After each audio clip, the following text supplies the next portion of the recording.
नमस्कार। मैं संजय सनम यूट्यूब के सभी व्यूवर्स का हृदय से अभिवादन करता हूं।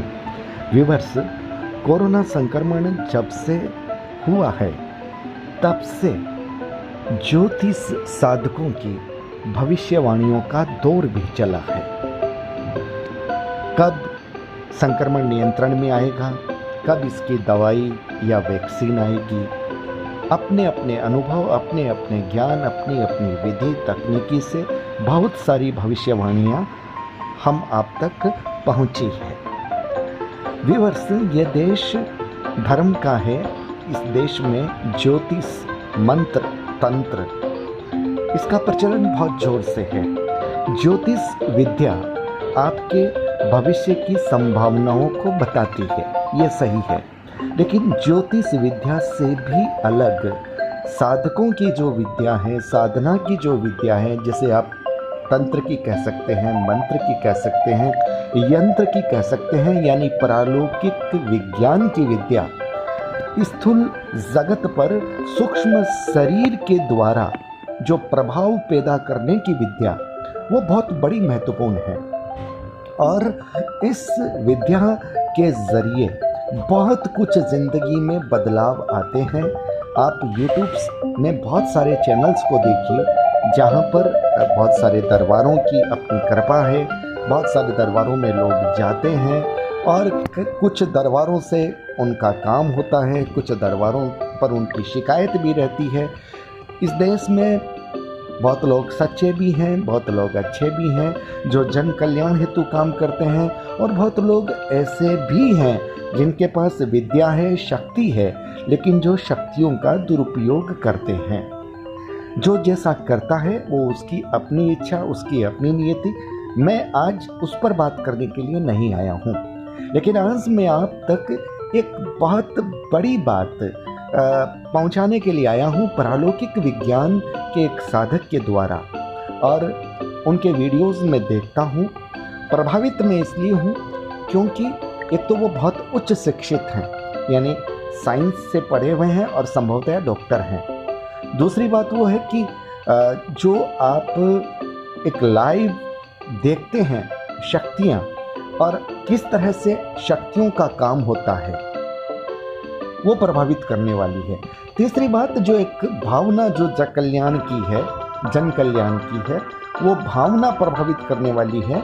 और उनकी बात में एथिक्स रहता है, यानी लॉजिक रहता है, तर्क रहता है। तर्क के साथ बात की जाती है, जिस तरह से विज्ञान परीक्षण करता है।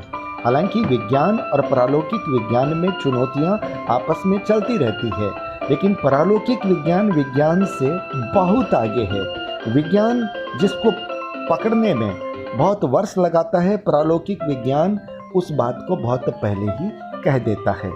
जी हाँ, मैं बात कर रहा हूँ करौली सरकार के उन साधक की। और उन साधक का आज एक प्रवचन में सुन रहा था, जिसमें यद्यपि वो किसी दरबार के बारे में या किसी अन्य इसी क्षेत्र के व्यक्ति की कोई टिप्पणी के बारे में अपनी प्रतिक्रिया दे रहे थे, लेकिन उसमें उन्होंने एक बहुत बड़ी बात कही कि कोरोना को मारा नहीं जा सकता, अर्थात कोरोना की कोई दवाई नहीं बनाई जा सकती। और इन्होंने तो यहाँ तक कहा कि आवश्यकता कोरोना को मारने में ऊर्जा लगाने की नहीं है, आवश्यकता इस बात की है कि हमारा इम्यून सिस्टम कैसे बढ़ाएं। और इसके लिए जो आयुर्वेदिक जो तौर तरीके हैं, जो ज़िंदगी जीने के जो तरीके हैं, जिससे इम्यून सिस्टम बढ़ता है, शरीर की रोग प्रतिरोधक क्षमता बढ़ती है, उसको विकसित कैसे किया जाए, आवश्यकता इस बात की है। क्योंकि कोरोना जो वायरस है वो डिवाइडेड होता है, उसकी शक्ति असीमित, दुगुनी, चौगुनी, आठगुनी, मतलब बढ़ती जाती है। इसलिए इसे मारना ये संभव नहीं है। इसकी वैक्सीन बनाई जा सकती है, लेकिन वैक्सीन में तो वही होता है कि कोरोना वायरस को ही सुप्त अवस्था में शरीर में दिया जाता है। तो वैक्सीन का अर्थ हुआ कि आपका बचाव, मतलब पहले से ही मेरे हिसाब से जैसे कि टीका लगता है, उसे ही शायद वैक्सीन का जो है शब्द कहा जाता है। यह बात मैं कह रहा हूँ, उन्होंने नहीं कही है। उन्होंने वैक्सीन की बात कही है कि सुप्त अवस्था में कोरोना वायरस को शरीर में दिया जाता है, लेकिन आवश्यकता इस बात की है कि शरीर की रोग प्रतिरोधक क्षमता को बढ़ाने के लिए हमारे इम्यून सिस्टम को कैसे विकसित किया जाए। दूसरी सबसे बड़ी बात जो मुझे बहुत अच्छी लगी दोस्तों, कोरोना संक्रमण में अचानक ये जो लॉकडाउन हुआ उसमें लोगों को पता नहीं था, और करौली सरकार के आश्रम में भी बहुत लोग इस हिसाब से आ गए थे कि उनको 28 तारीख को जाना था, 23 तारीख को जाना था, लेकिन 24 तारीख को लॉकडाउन हो गया। अब ये इन साधक ने जो बहुत बड़ी बात कही, जो बहुत दिल को छूने वाली बात थी कि भाई मैं अपने यहाँ आए हुए जो हमारे जो अतिथि हैं, जो अपनी तकलीफ़ लेकर के आए हैं, अगर लॉकडाउन हो गया तो मैं उन्हें आश्रम से बाहर तो नहीं निकाल सकता। हमारे आश्रम में उपयुक्त व्यवस्था है और सरकार के दिशा निर्देश के तहत हमारी सारी व्यवस्थाएं हुई है।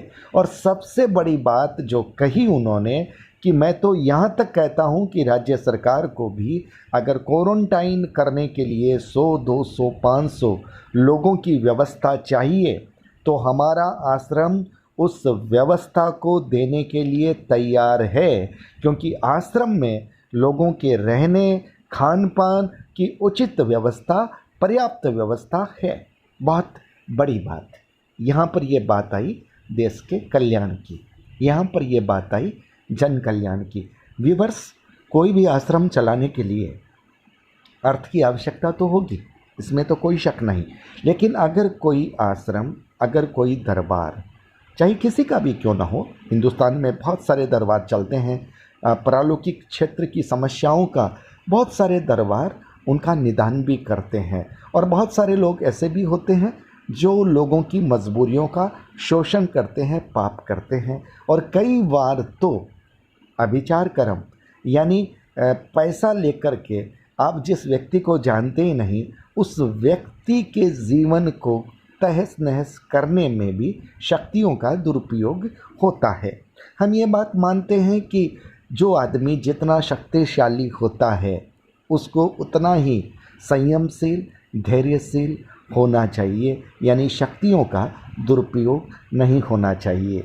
और विद्वान लोग ये भी कहते हैं कि जो लोग कुछ पैसे के लिए, कुछ रुतबे के लिए, अपना प्रभाव दिखाने के लिए शक्तियों का दुरुपयोग करते हैं, उनको बाद में बहुत तकलीफ़ उठानी पड़ती है, क्योंकि विधाता का जो नियम है, हर कर्म की सज़ा मिलती है, हर कर्म का फल मिलता है। अगर आप अच्छा कर्म करेंगे आपको पुण्य मिलेगा, आप अगर गलत कर्म करेंगे तो आपको पाप मिलेगा, और जब पाप मिलेगा तो उस पाप की सज़ा भी आपको कहीं ना कहीं, कभी न कभी भोगनी पड़ेगी।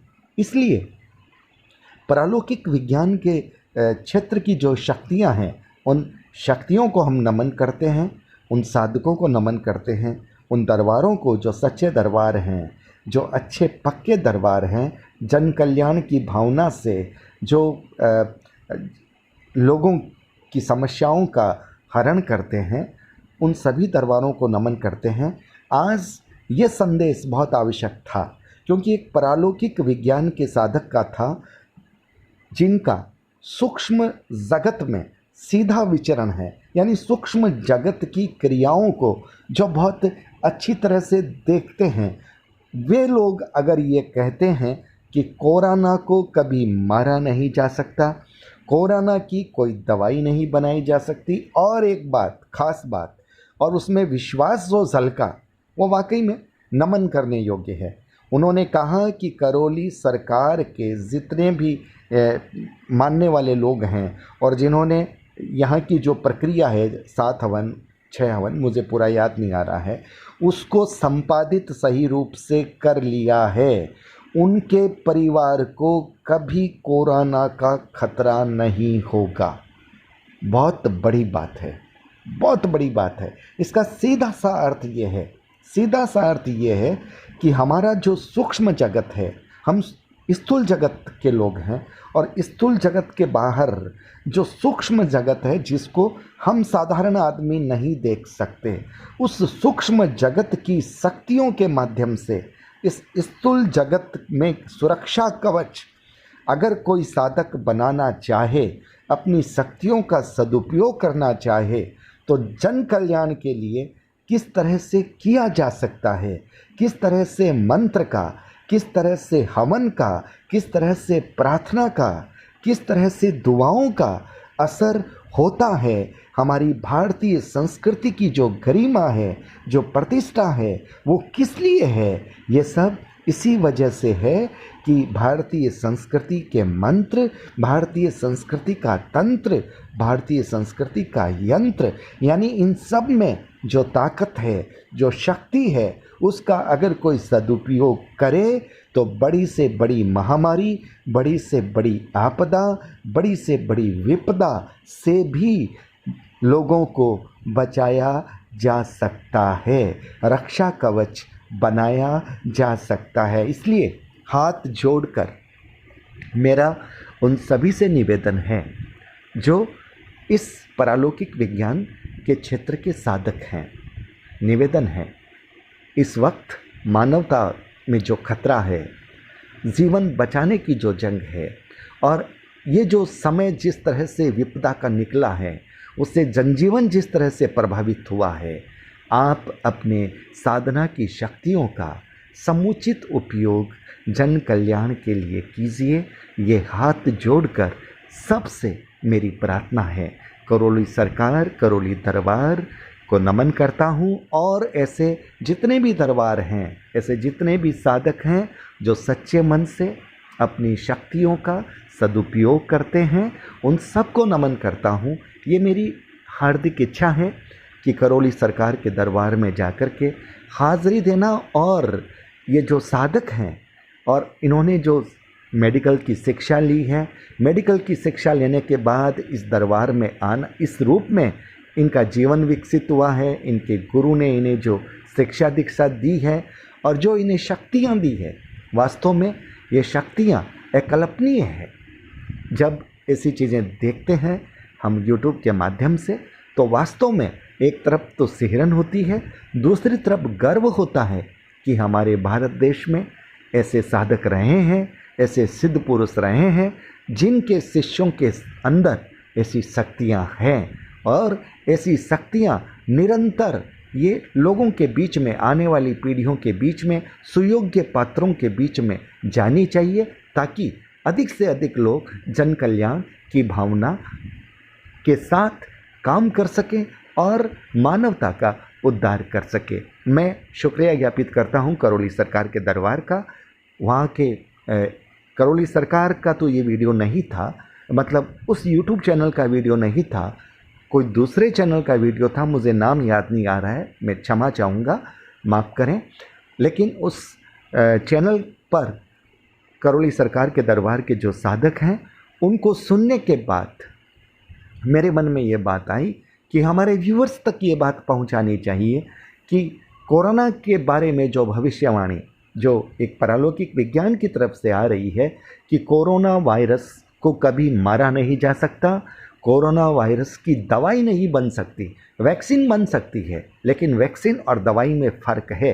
वही वो साधक बता रहे थे अपनी मेडिकल साइंस की भाषा में, वर्गीकरण करते हुए उन्होंने बहुत स्पष्टता के साथ बताया था। तो व्यूअर्स, ये था आज का संदेश जिसके लिए मैं वीडियो लेकर के आया। मैं आभार ज्ञापित करता हूँ, करौली सरकार के दरबार का नमन करता हूँ, साधक जी को नमन करता हूँ, समस्त शिष्यों को नमन करता हूँ, और हिंदुस्तान में ऐसे पारलौकिक विज्ञान के सच्चे जितने भी दरबार, ईश्वर के, माता के, भगवान शिव के, हमारे शक्तिपीठों के जितने भी दरबार, महान आत्माओं के, पुण्य आत्माओं के, दिव्य आत्माओं के जितने भी दरबार, शक्तियों के जितने भी दरबार जन कल्याण के लिए चल रहे हैं, और जन कल्याण के लिए जो साधक रात दिन काम कर रहे हैं, उन सब को हृदय से नमन करता हूँ। बहुत बहुत आभार, नमस्कार। अगर आपको लगता है कि ये वीडियो आपके लिए ज्ञानवर्धक है तो उसे लोगों तक पहुंचाइएगा। चैनल पर अगर नए आए हैं तो चैनल को सब्सक्राइब करना मत भूलिएगा। बहुत बहुत आभार, नमस्कार।